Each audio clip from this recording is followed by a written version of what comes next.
3. Kembali lagi di channel saya, Belajar Sehat, Sehat Bersama.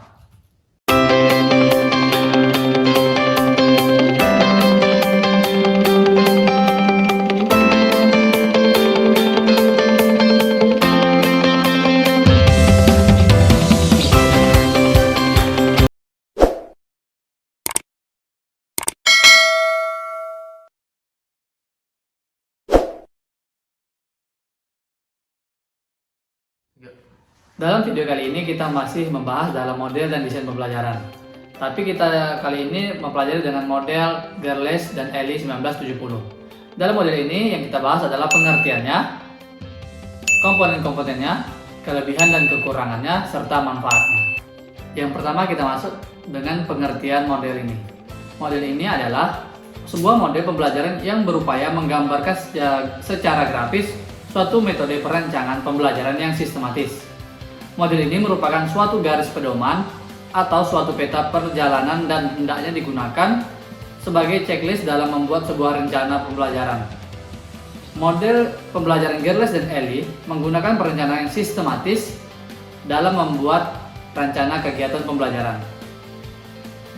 Dalam model ini diperlihatkan juga hubungan antara elemen yang satu dengan yang lainnya, serta menyajikan suatu pola urutan yang dapat dikembangkan dalam suatu rencana pembelajaran.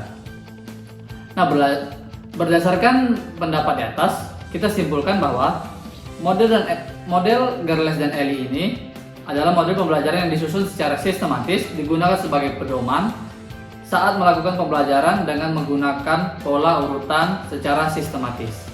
Yang kedua, kita masuk dengan komponen-komponen model pembelajaran Gerles dan Ellie.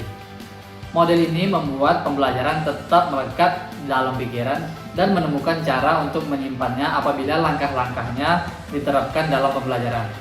Dalam model ini, ada beberapa komponen yang harus tetap dilaksanakan agar tercapainya suatu proses pembelajaran yang baik, yaitu sebagai berikut. Komponen yang pertama adalah merumuskan tujuan pembelajaran. Tujuan pembelajaran merupakan suatu target yang ingin dicapai dalam kegiatan pembelajaran. Dalam tujuan pembelajaran merumuskan kemampuan apa yang harus dimiliki siswa pada tingkat jenjang belajar tertentu, sehingga setelah belajar pokok pembahasan, siswa dapat memiliki kemampuan yang telah dimiliki atau ditentukan sebelumnya. Yang kedua adalah menentukan isi materi. Bahan atau materi pada dasarnya adalah isi atau konten dari kurikulum, yakni berupa pengalaman belajar dalam bentuk topik atau subtopik dan rinciannya. Isi materi berbeda-beda menurut bidang studi, sekolah, tingkatan, dan kelasnya. Namun, isi materi harus sesuai dengan tujuan yang harus dicapai. Yang ketiga adalah penilaian kemampuan awal siswa. Kemampuan awal siswa ditentukan dengan memberikan tes awal. Pengetahuan tentang tes awal ini sangat penting bagi guru agar dapat memberikan porsi pengajaran atau pembelajaran yang tepat, tidak terlalu sukar dan tidak terlalu mudah.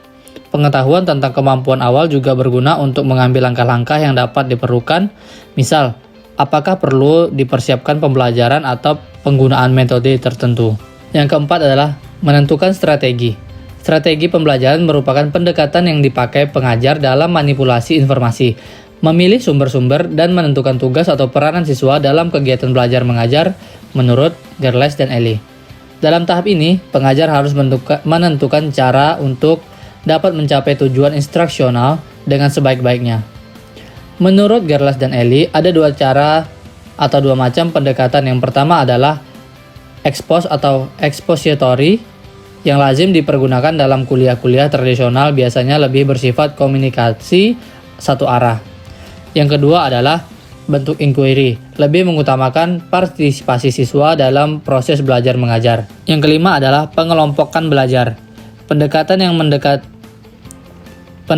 yang menghendaki kegiatan belajar secara mandiri dan bebas memerlukan pengorganisasian yang berbeda-beda, dengan pendekatan yang memerlukan banyak diskusi dan partisipasi aktif siswa dalam ruang yang kecil untuk mendengarkan ceramah dalam ruang yang luas. Beberapa pengelompokan siswa antara lain pengelompokan berdasarkan jumlah siswa, yaitu belajar mandiri, kelompok kecil, dan kelompok besar.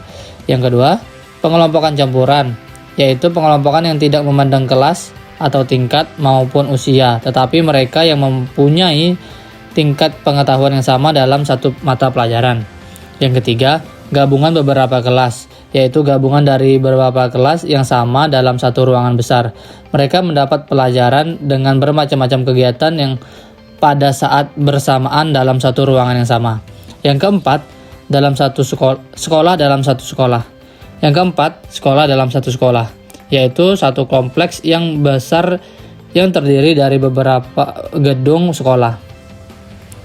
Pengelompokan ini berdasarkan atas pengelompokan kemampuan maupun hasil-hasil yang dicapai oleh siswa, tetapi hanya untuk memudahkan peraturan administrasi kependidikan. Yang keenam adalah pembagian waktu. Rencana penggunaan waktu akan berbeda berdasarkan pokok permasalahan, tujuan-tujuan yang dirumuskan, ruangan yang tersedia, pola-pola administrasi, dan minat-minat para siswa. Yang ketujuh adalah menentukan ruangan. Alokasi ruangan ditentukan dengan menjawab apakah tujuan belajar dapat dipakai secara lebih efektif dengan belajar secara mandiri dan bebas, berinteraksi antar siswa, atau mendengarkan penjelasan dengan bertatap muka dengan pengajar. Yang kedelapan adalah memilih media. Pemilihan media ditentukan menurut tanggapan siswa yang disepakati, sehingga fungsinya tidak hanya sebagai stimulus rangsangan belajar siswa semata. Gerles dan Ellie membagi media sebagai sumber belajar ini ke dalam 5 kategori. Yang pertama adalah manusia dan benda nyata. Yang kedua, manusia visual proyeksi. Yang ketiga, media audio. Yang keempat, media cetak. Dan yang kelima, media display. Evaluasi hasil belajar. Hakikat belajar adalah perubahan tingkah laku pada akhir kegiatan pembelajaran. Yang dievaluasi dalam proses belajar mengajar sebenarnya bukan hanya siswa, tetapi justru sistem pengajarnya. Oleh karena itu, dalam proses belajar mengajar, terdapat rangkaian tes awal untuk mengetahui isi atau mutu pelajaran yang sudah diketahui siswa dan apa yang belum diketahuinya terhadap suatu. Ke-10 adalah menganalisis umpan balik. Umpan balik merupakan tahap terakhir dari pengembangan sistem instruksional. Data umpan balik yang diperoleh dari evaluasi, tes, observasi, maupun tanggapan-tanggapan tentang usaha-usaha instruksional ini menentukan apakah sistem, metode, maupun media yang dipakai dalam kegiatan sudah sesuai dengan tujuan yang ingin dicapai atau masih perlu disempurnakan. Itulah tadi beberapa komponen-komponen yang harus tetap dilaksanakan demi tercapainya sebuah model pembelajaran Gerles dan Ellie. Selanjutnya kita masuk dengan kelebihan dan kekurangan model ini. Terdapat beberapa kelebihannya. Yang pertama adalah sangat teliti dalam merancang dan melaksanakan pembelajaran.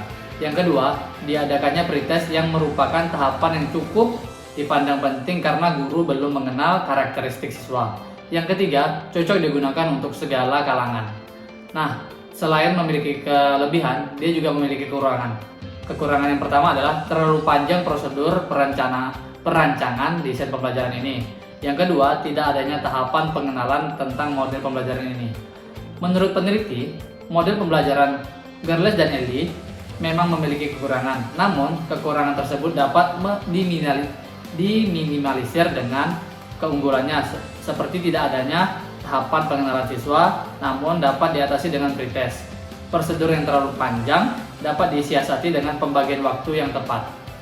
Itulah beberapa informasi tentang model pembelajaran dan desain model Gerles dan Ellie 1970 yang dapat saya sampaikan. Apabila video ini bermanfaat, jangan lupa di like, komen, share, dan subscribe. Ketemu lagi dengan saya di video-video berikutnya. Belajar sehat, sehat bersama.